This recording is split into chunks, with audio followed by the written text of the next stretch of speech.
Hello प्यारे बच्चों, एक बार फिर से आपका स्वागत है ओशा मैथ्स क्लास में। हम एक्सरसाइज 13.3 डिस्कस कर रहे थे और हम आज इस एक्सरसाइज का क्वेश्चन नंबर 7 समझेंगे।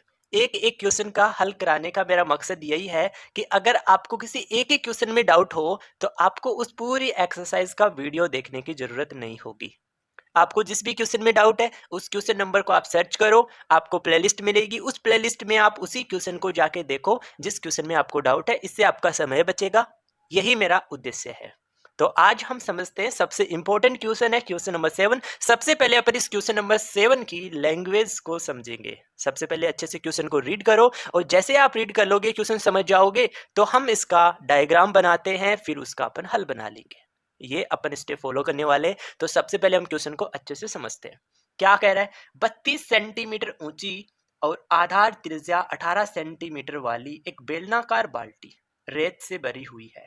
एक बेलनाकार आकृति की बात कर रहा है, बाल्टी की बात कर रहा है, जिसकी ऊंचाई हमें 32 सेंटीमीटर दे रखी है। तो यहाँ पे मैंने एक बेलनाकार आकृति बनाई है, तो इसकी ऊंचाई हमें कितना दे रखा है, मैं कैपिटल एच ले लेता हूं।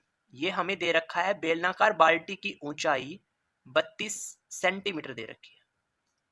ओके, और इसके आधार की त्रिज्या यहां से यहां तक, ये हमारे पास क्या होगी, त्रिज्या, जिसको हम कैपिटल आर से लिखेंगे। और कितना दे रखा है, 18 सेंटीमीटर। 18 सेंटीमीटर दे रखा है।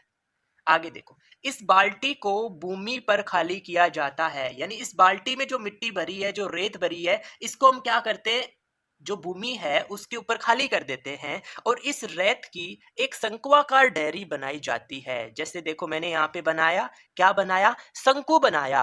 क्योंकि इससे जो मिट्टी अपन खाली करेंगे जमीन पे, उससे हम क्या बनाएंगे, एक शंक्वाकार ढेरी बनाएंगे। शंकु के आकार का हम एक ढेर लगा देंगे। तो ये मैंने यहाँ पे बना दिया।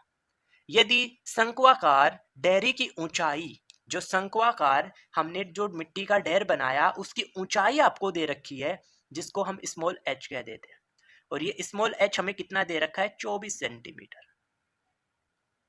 और इस ढेरी की त्रिज्या और तिर्यक ऊंचाई, देखो त्रिज्या तो क्या होती है, यहां से तुम यहां आओगे तो ये तो होती है त्रिज्या, रेडियस, जिसको स्मॉल आर कह देता हूं।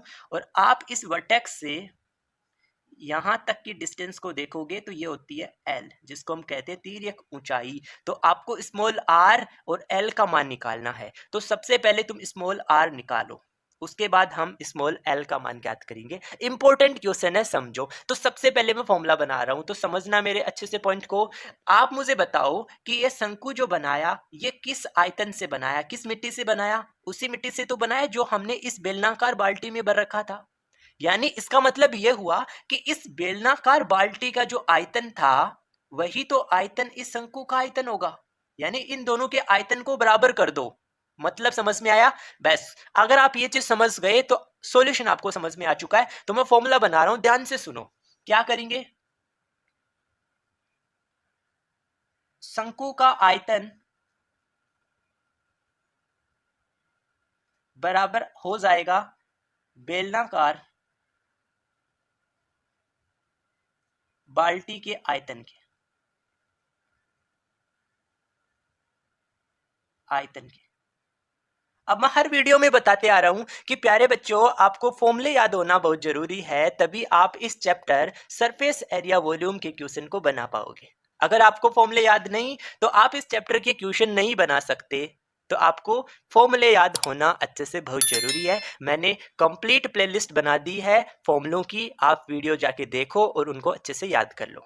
अब देखो, शंकु का आयतन निकालने का जो फॉर्मूला होता है वो होता है 1/3 पाई, स्मॉल आर लिया तो small r square into small h, equal to बेलन का आयतन निकालने का जो फॉर्मूला होता है वो पाई आर स्क्वायर एच। आर यहाँ पे कैपिटल लिया है तो कैपिटल आर स्क्वायर इंटू आ जाएगा कैपिटल एच। ये हमारे पास फॉर्मूला, दोनों का मैंने फॉर्मूला रखा। अब हमें मान रखना है। चलो कुछ सिंपल कर लेते हैं। देखो इस पाई से ये पाई कैंसिल आउट हो जाएगा, तो यहाँ क्या बचा, 1/3 बचा, इंटू, क्या तुम्हें स्मॉल आर पता है? नहीं, ये तो हमें ज्ञात करना है। तो आर स्क्वायर ऐसा कैसा लिख दो, इंटू स्मॉल एच आपको दे रखा है 24, इक्वल टू कैपिटल आर का स्क्वायर, कैपिटल आर पता है हमें 18, तो 18 इंटू 18 2 बार लिखूंगा, स्क्वायर दे रखा है, इंटू एच, कैपिटल एच कितना दे रखा है 32। सोल्व करो, सुनो ध्यान से। क्या मैं 3 से 24 को कैंसिल आउट कर दूंगा? कितने बार? 8 बार। 8 3 24 होता है। और सिंपल कर लो, क्या हम 8 से इस 32 को कैंसिल कर देंगे? कितने बार? 4 बार। 8 चौक 32। तो बचा क्या? यहां बचा r square equal to 18 into 18 into 4, यही तो बचा। अब हमें यहाँ पे आर स्क्वायर का मान नहीं निकालना। बताओ प्यारे बच्चों, किसका मान निकालना है? आर का मान निकालना है। तो इस स्क्वायर को तुम क्या करोगे? इधर भेजोगे, और जब हम स्क्वायर को दूसरी तरफ भेजते हैं तो क्या बनेगा? वर्गमूल बन जाएगा। तो अंदर क्या लिखा है? 18 इंटू 18 इंटू 4। अब हम वर्गमूल कैसे निकाले? बहुत आसान बता रहा हूं। आर इक्वल टू, देखो, अगर वर्गमूल के अंदर लिखी संख्या 2 बार अगर एक ही संख्या लिखी है, जैसे 18 इंटू 18 है, तो वर्गमूल के बाहर एक बार लिख दो 18 इंटू 4। 4 का वर्गमूल कितना होता है? 2। तो यहां से हमें क्या मिल जाएगा? आर मिल जाएगा। आर इक्वल टू कितना मिलेगा? 18 को 2 से गुना करोगे तो 18 दूनी 36 सेंटीमीटर। तो आपके 1 नंबर क्वेश्चन का आंसर मिल गया। 1 नंबर क्वेश्चन का आंसर मिल गया 36 सेंटीमीटर। तो हमें इस आर का मान मिल गया, कितना मिला? 36 सेंटीमीटर। आ गया समझ में? अब हमें निकालना है तिर्यक ऊंचाई एल का मान। अब इस एल का मान निकालने के लिए देखो, यहां हम राइट सर्कुलर कोन की बात करते हैं, यानी यहाँ पे कितना डिग्री कोण बनता है? 90 डिग्री। अब आप मुझे बताओ, क्या आपको यहाँ पे एक समकोण त्रिभुज दिख रहा है? तो आप कहेंगे हाँ दिख रहा है। ये रेडियस है, ये हाइट है, और ये एल तिर्यक ऊंचाई है। तो आप इस त्रिभुज में पाइथागोरस प्रमेय लगाओगे। क्या होती है पाइथागोरस प्रमेय? 90 डिग्री के सामने की भुजा कर्ण होती है, तो कर्ण का स्क्वायर, कर्ण कितना है? एल, एल का स्क्वायर इक्वल होगा आधार के स्क्वायर आर के स्क्वायर प्लस लंब एच है तो एच के स्क्वायर के। तो ये फॉर्मूला होता है, किसके बीच का रिलेशन होता है? तिर्यक ऊंचाई, त्रिज्या और ऊंचाई के बीच का ये क्या होता है? इंपॉर्टेंट रिलेशन होता है। ये तो आपको याद रखना है। लेकिन मैं यहाँ पे बहुत इंपॉर्टेंट बता रहा हूं आपको कि कैसे आप एल का मान बिना किसी स्क्वायर फाइंड करे करोगे। तो सुनो, हमें इस एल का मान ज्ञात करना है, तो ध्यान से समझो। ये जो 36 है, ये 36 कैसे बना है? 12 इंटू 3 से बना है। भारतीय 36 होता है, 12 इंटू 3 से बना है। और ये 24 किससे बना है? 12 इंटू 2 से बना है, क्योंकि 12 को 2 से गुना करोगे तो कितना आता है? 24 आता है। तो इस L का मान कैसे निकालोगे? ध्यान से सुनो, हम L का मान कैसे निकालेंगे? देखो, रेडियस भी 12 का मल्टीपल है, हाइट भी 12 का मल्टीपल है, तो पक्का तिर्यक ऊंचाई भी किसका मल्टीपल होगा? 12 का मल्टीपल होगा।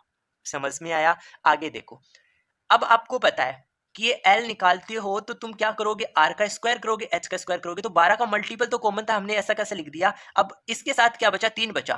तो रूट के अंदर क्या कर दो?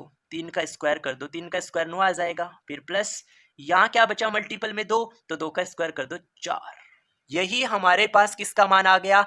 L का। L इक्वल टू तिर्यक ऊंचाई बराबर कितना मिला हमें? 12, रूट के अंदर मिला हमें 9 प्लस 4। 9 प्लस 4 कितना आ गया? 13 सेंटीमीटर। ये हमारे पास तिर्यक ऊंचाई का मान मिल गया। क्या आपको समझ में आया? L बराबर कितना आ गया? 12, और रूट में आ गया 9 प्लस 4 का मतलब 13 सेंटीमीटर। आ गया आपको ये क्वेश्चन समझ? बहुत आसान लैंग्वेज में समझाने की। और अगर फिर भी किसी स्टूडेंट को डाउट रहा है तो आप इस वीडियो को एक बार फिर से जरूर देख लो। ओके, अगर आप कंप्लीट एनसीईआरटी का हल सीखना चाहते हैं, कंप्लीट बेसिक मैथ सीखना चाहते हैं, तो आप अपने इस चैनल के साथ जरूर जुड़ जाइए। Okay, thank you for watching video.